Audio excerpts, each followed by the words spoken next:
الحمدللہ رب العالمین والصلاة والسلام علی سید الانبیاء والمرسلین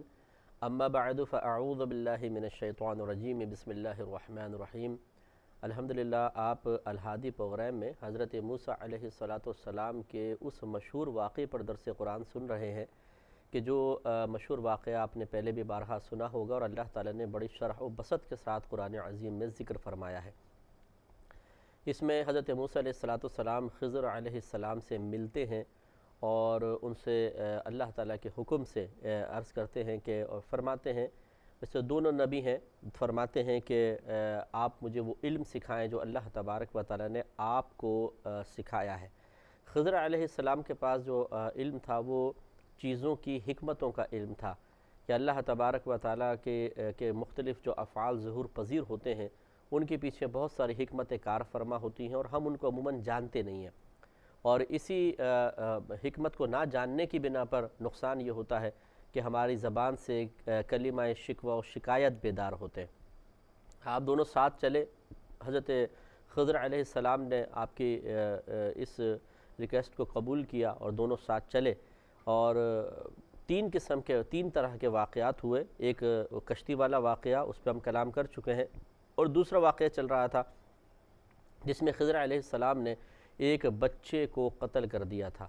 موسیٰ علیہ السلام نے استفسار کیا، بعد میں بتایا گیا کہ اصل میں یہ بچہ طبعاً کافر پیدا کیا گیا تھا، یعنی اس کی کفر میں گندگی تھی اور اس کی باطن میں ہی گندگی تھی، اس کی فطرت میں گندگی تھی، یہ شروع سے ہی گندگی پسند تھا، اور بڑا ہو کر اور اس کے ماں باپ اس سے بڑی محبت کرتے تھے، ماں باپ نیک تھے، اور یہ عین ممکن تھا کہ یہ بڑا ہوتا اور بڑا ہو جانے کے بعد صراحتاً کفر اختیار کرتا، اور اس کے ماں باپ بھی اس کی محبت میں کفر اختیار کر لیتے، اس لیے اس کو قتل کر دیا گیا۔ چنانچہ اب اس سے کوئی استدلال یہ تو نہیں کر سکتا کہ کسی اگر چھوٹے سے گھر میں کوئی بچہ ہے اور اس کا کفر کی طرف میلان دیکھا جائے یا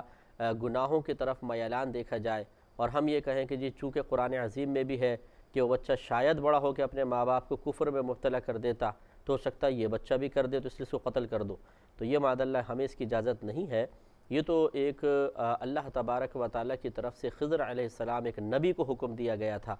اور اللہ کا جب حکم آ جاتا ہے تو بہرحال اس کے آگے تو کسی کی مجال نہیں، انکار نہیں۔ اب یہ بچے کے بارے میں ہم ان واقعات پر قیاس کر کے قتل وغیرہ کا یا سزا کا حکم جاری نہیں کر سکتے، کیونکہ یہاں وحی الہی نہیں ہے، یہاں اللہ تبارک و تعالیٰ کا حکم نہیں ہے، یہاں پر ہماری اپنی سوچ کار فرما ہے، اور اس قسم کے باطنی معاملات میں قیاس نہیں چلتا ہے، یہاں صراحت چلتی ہے بالکل۔ بس اللہ تعالیٰ نے حکم دیا ہو، نبی کو حکم دیا ہو، وہ کوئی کام کرے گا تو الگ بات ہے، وہ ایک الگ مسئلہ ہے، لیکن ہم اس میں اپنی سوچ، اپنی عقل، اپنے قیاس کو دخل دے کر ایسے باطنی اور پوشیدہ معاملات پہ کلام نہیں کر سکتے ہیں، اس کے سلسلے میں کوئی جرأت مندانہ قدم نہیں اٹھا سکتے ہیں۔ لہٰذا اگر کوئی شخص یہ کہتا ہے، مثلا بالفرض میں ایک مثال عرض کر رہا ہوں، کہتا ہے کہ جی میں بڑا پہنچا ہوا آدمی ہوں اور میری چھٹی حس یہ کہہ رہی ہے، یا باطنی طور پہ مجھے خیالات دل میں آ رہے ہیں اللہ تعالیٰ کی طرف سے، وہ منسوب کر رہے ہیں اللہ کی طرف کہ یہ شخص جو ہے یہ آگے چل کر بہت خراب نکلے گا، اس کو مار دیا جائے، تو نہیں، یہ غلط ہے۔ اور یہ بھی یاد رکھیں، خواب صرف انبیاء علیہ السلام کا یہ شرعی حجت ہوتا ہے، یعنی سمجھ لیں وحی الہی کی صورت ہے، باقی کسی کا خواب، چاہے وہ صحابہ ہوں چاہے اولیاء اعظام ہوں، شرعی حجت نہیں ہے۔ ابراہیم علیہ السلام کو خواب میں ہی بتایا گیا تھا کہ اپنی اولاد کو آپ اپنے بیٹے کو قتل فرمائیں، ذبح فرمائیں، اللہ کا حکم ہے، آپ نے ذبح کے لیے چھری چلائی۔ وہ تو الگ بات ہے کہ مینڈھا آ گیا جنت سے اور مینڈھے پہ چل گئی، لیکن آپ نے تو جو کرنا تھا کر لیا۔ تو اگر یہ چونکہ یہ قتل کا ارادہ بھی اگر اللہ کا حکم شامل نہ ہو تو قتل کا فعل تو دور کی بات ہے، ارادہ ہی گناہ ہے، اور پھر فعل کے لیے باقاعدہ عمل کے لیے چھری چلا دینا یہ بھی پھر گناہ میں شمار ہوتا، لیکن یہ نہیں ہوا۔ قرآن اس کی تصدیق کر رہا ہے کہ ابراہیم علیہ السلام کو اللہ تعالیٰ نے خواب میں حکم ارشاد فرمایا، تو لہٰذا چونکہ ابراہیم علیہ السلام کا وہ عمل اللہ کے حکم کے جواب میں تھا اور وہ گناہ نہیں ہوگا، تو خواب نبی کا حجت ہوا۔ لیکن آج اگر کوئی ایک شخص ہے، مثلا نیک ہے، پرہیزگار ہے، متقی ہے، معظم دین ہے، مثلا کوئی پیر ہے، اسے خواب میں دکھا دیا گیا کہ بھئی فلاں بچے کو قتل کر دو اس لیے کہ وہ بڑا ہو کے کافر بنے گا، اب وہ جاگتا ہے اور کہتا ہے بھئی مجھے خواب نظر آیا اور لگتا ہے اللہ تعالیٰ کی طرف سے، لہذا بچے کو قتل کر دو، تو یہ خواب شرعی حجت نہیں ہو سکتا۔ اگر کریں گے تو سب گناہ کبیرہ کے مرتکب ہوں گے اور سب کے سب جہنم میں جائیں گے، کیونکہ کسی کا خواب شرعی حجت نہیں ہے، صرف نبیوں کا شرعی حجت مانا گیا ہے۔ لہٰذا خلاصہ کلام یہ ہے کہ اس قسم کے واقعے کو سن کر ہم قیاسات نہیں کر سکتے ہیں، ہمیں اللہ تبارک و تعالیٰ کی تقدیر کے موافق چلنا چاہیے کہ ٹھیک ہے جو اللہ کا فیصلہ ہوگا ہم وہ فیصلے کو قبول کرنے کے پابند ہیں، مجبور ہیں، ہم کچھ نہیں کر سکتے ہیں۔ دوسری بات ہماری گفتگو چل رہی تھی اولاد کی محبت کے بارے میں کہ خضر علیہ السلام نے یہی بات بیان فرمائی اللہ کے حکم سے کہ اگر یہ بچہ بڑا ہوتا تو اس کے ماں باپ اس کی محبت میں کفر اختیار کر لیتے، تو اس لیے اس پہ میں نے تفصیلی کلام کیا کہ ہمیں بھی یہ سوچنا چاہیے کہ کیا ہم اپنی اولاد کی محبت میں کوئی غلط کام تو نہیں کر رہے، کہ ہم اپنے اولاد کی محبت میں گناہوں کا سلسلہ دراز تو نہیں کر رہے، اللہ تعالیٰ کو ناراض تو نہیں کر رہے، اس کے رسول کریم صلی اللہ علیہ وسلم کی بارگاہ میں اپنی اہمیت کو کم سے کم تو نہیں کروا رہے ہیں، میدان محشر کے لیے ذلت اور رسوائی کا سامان تو جمع نہیں کر رہے ہیں، یہ سوچنا ہوگا۔ یہی اولاد ورنہ کل میدان محشر میں یاد رکھیں کہ اگر ہم اولاد کو حرام کھلائیں گے، ناجائز کھلائیں گے، اولاد کی ہر جائز ناجائز خواہش کو پورا کرتے رہیں گے اور اس طرح اولاد کی خوشنودی بس حاصل کرتے رہیں گے کہ اولاد کہے کہ پپا آپ تو بہت اچھے ہیں، ممی آپ تو بہت اچھی ہیں، اور خوش ہو گئے چھلانگیں مارتے ہوئے جا رہا ہم خوش ہو رہے ہیں، دیکھو ہم نے بچے کو وقتی طور پہ خوش کر دیا،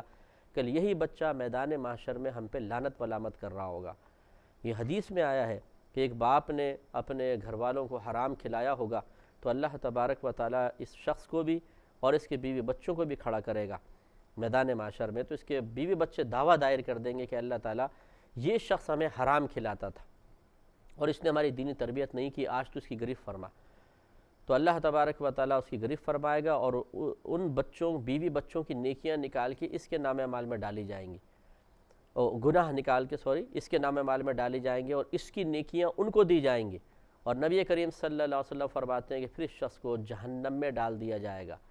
تو فرشتے ندا کریں گے کہ یہ وہ شخص ہے جو اپنی اولاد کی وجہ سے اپنے گھر والوں کی وجہ سے جہنم میں چلا گیا۔ تو یہ مت سوچئے کہ اگر ہم یہاں پر دنیا کے اندر اپنی اولاد پر کوئی احسان کر رہے ہیں، اچھا سلوک کر رہے ہیں اور اس میں اللہ تعالیٰ اور اس کے رسول کے احکام کی پرواہ نہیں کر رہے ہیں، اس سے اولاد راضی تو ہو جائے گی لیکن یہ میدان محشر میں بھی یہ راضی رہے گی، ایسا نہیں ہے، یہ نہ سوچیں میدان محشر میں وہ راضی نہیں ہوں گے، میدان محشر میں کوئی رشتہ کام نہیں آئے گا۔ سید دو عالم صلی اللہ علیہ وسلم نے ارشاد فرمایا کہ وہاں نفس نفسی کا عالم ہوگا، حتیٰ کہ ایک باپ اور ایک بیٹے کو اللہ کی بارگاہ میں لایا جائے گا، بیٹا نافرمان ہوگا تو باپ اللہ کی بارگاہ میں عرض کرے گا یا رب کریم اس نے میری نافرمانی کی تھی، مجھے اس کا بدلہ دلوا، تو اللہ تعالیٰ اس بیٹے کی نیکیاں نکال کر اس باپ کے نام اعمال میں ڈالے گا، تو سید دو عالم صلی اللہ علیہ وسلم ارشاد فرماتے ہیں کہ اس وقت وہ باپ تمنا کرے گا کہ کاش اس نے دنیا میں میری اور زیادہ نافرمانی کی ہوتی تو ابھی میں اس کی کچھ اور نیکیاں نکال کر لے جاتا۔ یعنی وہ میدان معاشر اتنا ہیبت ناک ماحول ہوگا وہاں پر کہ اگر آپ یہ تصور کر رہے ہیں کہ وہاں پر یہی جذباتیت اور حساسیت قائم رہے گی جیسے دنیا کے اندر ہے،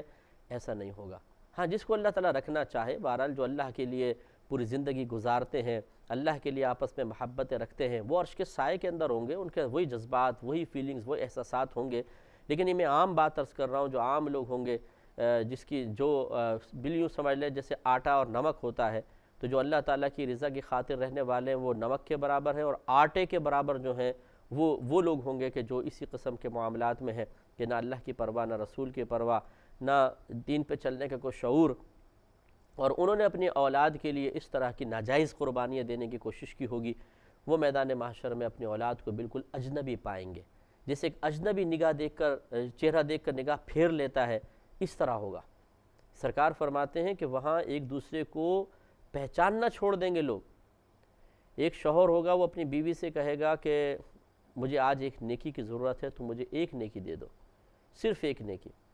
بیوی کہے گی میرے پاس آج تجھے دینے کے لیے ایک کچھ بھی نہیں ہے، تو شوہر اس کو احسانات یاد دلائے گا۔ جیسے مثلا میں اپنے اس میں عرض کر رہا ہوں، سرکار صلی اللہ علیہ وسلم نے تو ارشاد نہیں فرمایا مثلا یوں کہ میں نے تجھے کپڑے نہیں دلوائے تھے، تجھے مکان نہیں دلوایا تھا، تجھے فلاں جیولری نہیں دلوائی تھی، یوں احسانات یاد دلائے گا۔ وہ عورت اقرار کرے گی لیکن کہے گی کہ میں معذرت چاہتی ہوں، آج میرے پاس تجھے دینے کے لیے ایک نیکی بھی نہیں ہے۔ تو اب آپ خود سوچئے، میں بھی سوچتا ہوں، آپ بھی سوچیں، میں بھی الحمدللہ باپ ہوں، میرے بچے ہیں، اور ہم تو الحمدللہ حتی الامکان جتنا طاقت بشری میں ہے، یعنی جو ہمیں معلوم ہے ہمارے قدرت و اختیار میں ہے، ایک پیسہ بھی رزق حرام بچوں کے پیٹ میں نہیں جانے دیتے ہیں، اور یہ ہونا بھی چاہیے، ایک باپ کی ذمہ داری ہے بیوی بچوں کو، ماں باپ کو رزق حلال کھلائیں گے، اور انشاءاللہ بہت اللہ تعالیٰ برکت دیتا ہے۔ آدمی ایک دفعہ ذہن بنا لے اور دین پر چلنے کی کوشش کرے، اللہ تعالیٰ بہت برکات سے نوازتا ہے۔ انسان کے اپنے اندر کمزوری ہوتی ہے، معاشرہ بگڑ چکا ہے، معاشرے میں کمی ہے، لیکن جب انسان خود مضبوط ہوتا ہے تو وہ معاشرے پر غالب آتا ہے۔ اور کمال انسان کا یہی ہے کہ وہ دنیا کے پیچھے چلے، اپنی کیفیات کے تابع ہو جائے، طبیعت کے تابع ہو جائے، لوگوں کے پیچھے چلے۔ یہ کیا کمال ہے؟ کمال یہ ہے دنیا کو پیچھے چلاؤ، اپنی طبیعت اور کیفیت پہ انسان غالب آئے، یہ ہے کمال۔ تو ٹھیک ہے، انسان کو رزق حلال اتنی کثیر مقدار میں نہیں ملے گا جتنا حرام مل سکتا ہے، لیکن اس حرام کی کثیر مقدار کا کیا کرے انسان جو میدان محشر میں انتہائی ذلت اور رسوائی میں مبتلا کرے گی۔ آج وہ لوگ کہ جو صرف اپنے اولاد کے لیے یا اپنے جھوٹے نام و نمود کے لیے حرام کی تمیز بھلا کر اپنا بینک بیلنس بڑھا رہے ہیں، جن کو یہ تک نہیں معلوم کتنا ہمارے بینکوں کے اندر پیسہ ہے، کہاں لے کر جائیں گے، کتنا جمع کر کے کیا کریں گے، خود سوچئے۔ کتنا کھا لیں گے، کتنا پہن لیں گے، کتنا پی لیں گے، جتنا پیٹ میں گنجائش ہے اتنا ہی کھائیں گے، جتنا جسم کی وسعت ہے اتنا ہی پہنیں گے، باقی سب یہیں پڑا رہ جائے گا۔ اور یہ سارا وبال ہے، سانپ ہیں، اژدہے ہیں، بچھو ہیں میدان محشر کے، اور ذلت و رسوائی کا سامان ہے جو انسان خود اپنے ہاتھوں سے جمع کر رہا ہے۔ لیکن عقل آ جائے دنیا کے اندر تو بڑی بات ہے۔ تو اس لیے ہمارے سمجھانے کا مقصد یہ ہے کہ اولاد کی محبت یہ ایک فطری تقاضا ہے، ایک فطری طور پر انسان اپنے اندر اولاد کی محبت کو پاتا ہے، اللہ تعالیٰ کی طرف سے ودیت فرمائی گئی ہے۔ لیکن دنیا دارالامتحان ہے، یہی ہمارا امتحان ہے کہ ایک طرف اللہ کا حکم، ایک طرف اولاد کی خواہشیں، ایک طرف رسول کریم صلی اللہ علیہ وسلم کے فرامین، دوسری طرف اولاد کا بجھا ہوا چہرہ، کس کو دیکھیں؟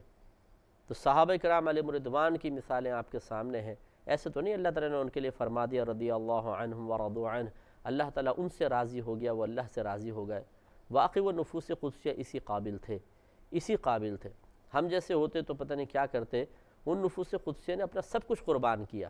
جب مکہ المکرمہ سے ہجرت کا حکم دیا گیا، اپنے گھر بار، مویشی، باغات، زمینیں سب چھوڑ دی اللہ اور رسول کے لیے، نکل کھڑے ہوئے، خالی ہاتھ نکل گئے اور مدینہ منورہ پہنچے دین کے لیے۔ اگر بیوی بالفرض کافرہ ہے، شوہر مسلمان ہے، اس نے بیوی کا انتظار نہیں کیا، ہجرت کر لی۔ بیوی مسلمان ہو گئی ہے، شوہر کافر ہے، بیوی نے انتظار نہیں کیا، وہ نکل گئے اللہ کی رضا کی خاطر۔ اولاد کو چھوڑ گئے لوگ، اگر اولاد کافر تھی تو اولاد کو چھوڑ گئے، اگر اولاد مسلمان ہو گئی ماں باپ کو چھوڑ دیا۔ یہ وہ قربانیاں تھیں کہ جو قربانیاں دین چاہتا ہے، اللہ تعالیٰ اس کے رسول عز و جل و صلی اللہ علیہ وسلم چاہتے ہیں، پسند فرماتے ہیں۔ تو وہ قربانیاں ہمیں بھی تو دینی ہوں گی، اس دور میں بھی دینی ہوں گی۔ دیکھیں رزق حلال آج بھی ہمیں پورا ہو سکتا ہے اگر ہم اپنے تھوڑے سے خرچوں کے اندر توازن پیدا کریں، اور دنیا کے جو معاملات ہیں ان کو تھوڑا سا سمیٹیں۔ یہ ہم نے اپنے خرچے بڑھائے ہوئے ہیں، صحیح بات یہ ہے کہ جی لینا دینا ہے، یہاں جانا ہے، وہاں جانا ہے، ایسا پہننا ہے، ایسا کھانا ہے، ہر چیز کے اندر اسٹینڈرڈ ایسا بنا لیا ہم نے کہ اس کو پورا کرنے کے لیے رزق حلال ہمیں ناکافی محسوس ہوتا ہے۔ رزق حلال اب بھی بہت ہے، لیکن انسان اپنے تھوڑے سے معاملات کو کم کرے، تھوڑی خواہشات کو کم کرے۔ اب ہم یہ کہتے ہیں کہ جی اگر میں کم کر بھی لوں دوسرے تو نہیں کریں گے، رشتہ داری بھی تو نبھانی پڑتی ہے، فلاں معاملہ بھی تو کرنا پڑتا ہے۔ تو ٹھیک ہے، اب میں سوچ دے رہا ہوں، دیکھیں آپ ہو سکتا ہے آپ یہ کہہ رہے ہو کہ یہ دیوانے کی بڑھ ہے جی، آج کون اس باتوں کو توجہ کرتا ہے، آج نہیں کریں گے تو کل میدان محشر میں کرنی پڑیں گی، آپ کو یہ باتیں ماننی پڑیں گی۔ اگر آج انسان تسلیم نہیں کرتا، آج اگر کسی دیندار کی بات سن کے ہمیں بری لگتی ہے اور ہم چینل کو بدل کے دوسری جگہ چلے جاتے ہیں، بھئی مولوی لوگ ایسے بولتے رہتے ہیں، میدان محشر میں کیا یہی کہیں گے؟ یہ تو اللہ تعالیٰ اس کے رسول کے فرمان ہیں جو میں آپ کی خدمت میں عرض کر رہا ہوں۔ مجھے خاموش کروانا اس لیے آسان ہے کہ آپ فوراً چینل بدل دیں گے، لیکن اللہ تعالیٰ اس کے رسول کے احکام کو کیا ہم قرآن سے بھی مٹا دیں گے؟ کیا ان کی پرواہ اگر ہم نہیں کریں گے تو وہ احکام ختم ہو جائیں گے؟ نہیں۔ تو اس لیے ہمیں سوچنا چاہیے کہ آج جس دنیا، جن رشتہ داروں، جن دوست احباب کی طبیعتوں، مطالبوں، ان کے طنز اور ان کی طرف سے گرفت کے خوف کی بنا پر آج ہم ناجائز کام کی طرف مائل ہو گئے، تو ہمیں سوچنا چاہیے اس کا مطلب یہ ہوا کہ ہمت تو ہے۔ دیکھیے نا کہ اللہ تعالیٰ اس کے رسول کی مخالفت، اس دنیا کی مخالفت، دو چیزیں تھیں۔ ہم میں بہت ہمت ہے، اتنی ہمت ہے کہ ہم نے دنیا کے لیے اللہ تعالیٰ رسول کی مخالفت مول لے لی، کتنے ہمت والے ہیں آپ اندازہ کریں، تھوڑی سی کم ہمت ہی کر لیں اور یوں کر لیں، اس کو بدل دیں، عکس بدل دیں، یوں آئینہ جیسے بدلتے ہیں نا، ایسا کر لیں کہ اللہ تعالیٰ اس کے رسول کو راضی کر لیں، ان سب کی مخالفتیں مول لے لیں۔ یہ تھوڑی ہمت کر کے دیکھ لیں،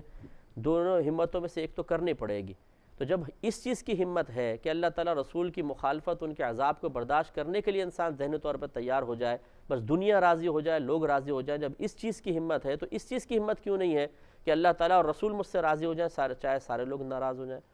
اس پوائنٹ پہ آپ کو سوچنا ہوگا، میں بھی سوچوں گا، آپ بھی سوچئے۔ اسی دور میں رہتے ہوئے دین پر مکمل طور پہ چلنا مشکل ترین ضرور ہے، ناممکن نہیں ہے۔ ہمت کریں گے چل سکیں گے۔ اور اسی طرح چراغ جلتے ہیں، ایک چراغ سے دوسرا، دوسرے سے تیسرا، ایک پاکیزہ سوچ سے دوسری اچھی فکر جنم لیتی ہے، اور اس سے پھر تیسری سوچ جنم لیتی ہے، اور یہ پاکیزہ فکریں اور سوچیں ملتی ہیں تو ایک پاکیزہ معاشرہ بارز وجود میں آتا ہے۔ سید دو عالم صلی اللہ علیہ وسلم نے تبلیغ دین فرمائی تو آسمان سے لشکر اتر کے آپ کے ساتھ تبلیغ میں معاون ثابت نہیں ہوئے تھے، تنہا آپ کی ذات پاک تھی، اور آپ نے ایک کو دعوت دی، دو کو دی، تین کو دی، چار کو دی، اس طرح یہ چراغ سے چراغ جلتا گیا۔ اور آج اگر آپ اور ہم مسلمان ہیں اس معاشرے میں تو یہ انہی قربانیوں کا صدقہ ہے۔ تو آج اگر ہم بھی کوشش شروع کریں گے، ٹھیک ہے، شروع میں دقت ہوگی، تھوڑی پریشانی ہوگی، لیکن آہستہ آہستہ یہ عمل پر جب ہمیں استقامت حاصل ہوگی اور اس کی برکات ہم پر ظاہر ہوں گی تو انشاءاللہ دین پر چلنا بھی آسان ہو جائے گا۔ تو اس جہت سے ضرور ہمیں کوشش کرنی چاہیے، توجہ کرنی چاہیے۔ ایک وقت کا بچے کے چہرے کا بجھ جانا، ایک وقت کی اس کی دل آزاری، ایک وقت کا ہمارا بچے کا دنیاوی دوڑ میں کسی سے پیچھے رہ جانا، یہ قبول کر لینا بہت اچھا ہے۔ اس کے برعکس کہ ہم بچے کی ان تمام چیزوں کو پیش نظر رکھتے ہوئے اللہ تعالیٰ یا اس کے رسول صلی اللہ علیہ وسلم کو ناراض کر دیں، یہ قطعاً غیر مناسب ہے۔ یہ بھی یاد رکھیے کہ اگر انسان بالفرض کوئی خطا کر بیٹھتا ہے تو اللہ تبارک و تعالیٰ نے چونکہ توبہ کے دروازے کھولے ہوئے ہیں تو ہمیں چاہیے کہ اپنے عمل کا محاسبہ کر کے سوچیں کہ میں نے جو غلطیاں کی ہیں وہ کس حد تک کی ہیں، گناہ کبیرہ ہیں، گناہ صغیرہ ہیں، میں نے کوئی گناہ جاریہ کی بنیاد تو نہیں رکھ دی، کیونکہ جب ماں باپ اپنے اولاد کے سامنے بعض اوقات برملا اظہار کرتے ہیں کہ جی حرام بھی کمانا پڑتا ہے، ایسے گزارا نہیں ہوتا، تو اولاد بھی ذہنی طور پر اس چیز کو قبول کرتی ہے۔ یوں ایک اپنا عمل تو پہلے ناجائز تھا ہی تھا، لیکن اولاد کی طرف بھی اس چیز کو ہم نے منتقل کر دیا، تو وہ بھی جب آگے چل کر اس ہماری ہمت اور جرت کو اختیار کر کے وہ بھی حرام پر دلیر ہوگی تو لازم بات ہے گناہ جاریہ تو ہوگا۔ تو اس لیے اس سلسلے کو روکنے کی بھی ضرورت ہے۔ تو پہلے اپنا محاسبے کے بعد پاکیزہ عملی کوشش اور اپنی اولاد کی اچھی تربیت۔ چنانچہ اگر ہمیں محسوس ہو کہ ہم بعض غلط امور میں اولاد کے ساتھ معاون ہو رہے ہیں تو اللہ تعالیٰ کی بارگاہ میں توبہ کرنی چاہیے۔ رزق حلال دیکھیں تھوڑا ہی ملے گا لیکن بہت برکت ہوگی، اور یہ اچھی طرح یاد رکھیں کہ اس میں ابھی میں اگلے وجہ سے واقعہ اس پہ جب میں تبصرہ کروں گا تو میں عرض کروں گا کہ اللہ تبارک و تعالیٰ جب کسی کو رزق حلال عطا فرماتا ہے، رزق حلال بظاہر تھوڑا آئے گا لیکن اپنے ساتھ برکات لے کر آئے گا، رزق حرام کثیر آئے گا لیکن بے برکتیاں لے کر آئے گا۔ اس لیے آپ دیکھیں گے جو رزق حرام کماتے ہیں ان کے ہاتھ میں بچتا کچھ بھی نہیں ہے، اگر بچا ہے تو یہ اور مزید وبال ہے، ورنہ بچتا عموماً نہیں ہے، نکل جاتا ہے، بیماریاں لگ جاتی ہیں، ناگہانی آفات پیچھے آ جاتی ہیں۔ اور اللہ تعالیٰ اگر کسی کو رزق حلال عطا فرماتا ہے تو پھر اللہ تعالیٰ اسے آفات سے بچاتا ہے، بلیات سے بچاتا ہے، مصیبتوں سے بچاتا ہے۔ لیکن بہرحال آدمی کو یہ دیکھیں ایک سوچ بنانی چاہیے کہ ہمیں فائدے یا نقصان کے، دنیاوی فائدے یا نقصان کے پہلو کو پیش نظر رکھ کر نہ تو کسی عمل کو اختیار کرنا ہے نہ کسی عمل کو چھوڑنا ہے، بلکہ ہمیں صرف اور صرف اللہ تعالیٰ کی رضا کے لیے کام کرنا ہے۔ میں رزق حلال کماتا ہوں، مجھے اس سے کتنے دنیاوی فائدے ہو رہے ہیں، کتنے دنیاوی نقصانات کا میں شکار ہو رہا ہوں، مجھے نہیں دیکھنا ہے۔ اللہ کا حکم ہے رزق حلال کماؤ، کمانا ہے، بس حکم الہی پورا کرنا ہے۔ رزق حرام کمانے پر کیا کیا وبال ہے، دنیاوی نقصانات کیا کیا ہیں، اور نہ کمانے پہ دنیاوی نقصانات کیا کیا ہیں یا کیا فائدے ہیں کیا نقصان، اس سے قطع نظر وہ منع ہے تو منع ہے۔ اگر ہم سوچ بنا لیں گے تو اس میں بھی بہت فائدہ ہوگا۔ اللہ تعالیٰ سے دعا ہے کہ رب کریم آپ کو بھی اور مجھے بھی ان باتوں پر عمل کی توفیق عطا فرمائے، آمین۔